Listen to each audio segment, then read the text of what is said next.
Hi, it's Miss Fritzl, and I'm book talking another romance. My goodness, I hardly ever book talk romances, unless fantasy romance more than anything. So this is Some Mistakes Were Made by Kristin. I think that's pronounced Dwyer.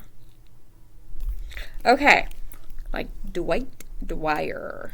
Okay, so the main character, Alice, is a girl. Okay, keep that in mind. So Alice is a girl, not a boy. And it gets a little confusing because Alice's love interest in this romance is Easton or East. So they both start with the letter E name. So there are two timelines going on. So we start out at a timeline where Alice is living in California with her aunt. And one of East's brothers is going to college there, so they're very close. And we find out things, and they're invited back.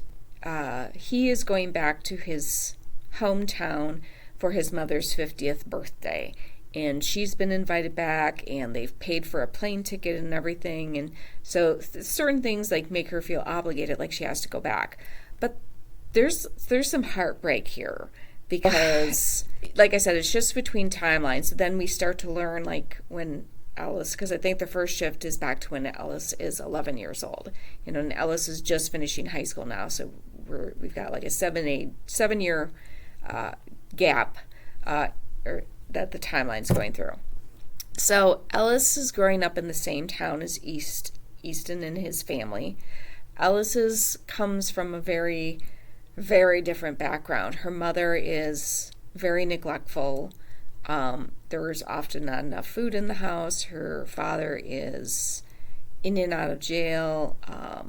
So neither of her parents are very reliable. And she's kind of not truly adopted, but in most ways adopted by East's family. And East, I think he has there's 4 or 5 boys in the family. And that family just kind of takes her in, and literally, like, they even give her her own bedroom at one point. So she always has a bedroom of her own. And they do so much to raise her, and this becomes like her home, yet it's not really her home. Because a child in that situation knows, like, yeah, they're doing all these wonderful things for me, but it's really this, because sometimes she gets pulled back into her parents' life and her real house. So at one point I'm not giving any spoilers away, but the reason she's in California now is because something happened and East's mom decides she needs to be sent away to the aunt in California, that there needs to be some separation. And so coming back for this 50th birthday party is she has very mixed feelings over it. And well, like I said, I'm already getting a little choked up talking about this book. It is a really good, very rich romance, I would call it, but also very rich in its realistic details and stuff like that. It's got some little gooey romance, like you're like, oh, parts, but it's also got some parts that are so realistic. So I thought this was a really outstanding blend of realistic fiction and romance fiction. And I, like I said, it's a really incredible book. Once you get used to the timeline changes and stuff like this, and like I said, East and Ellis and L and yeah.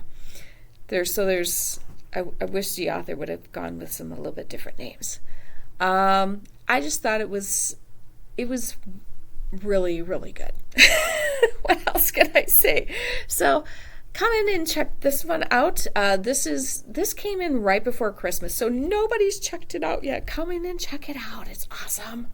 So come in and check this one out, or I will help you find something else to read, because I love to help people find something to read, because it's my job to keep all of you everybody here, students and teachers, reading as much as possible.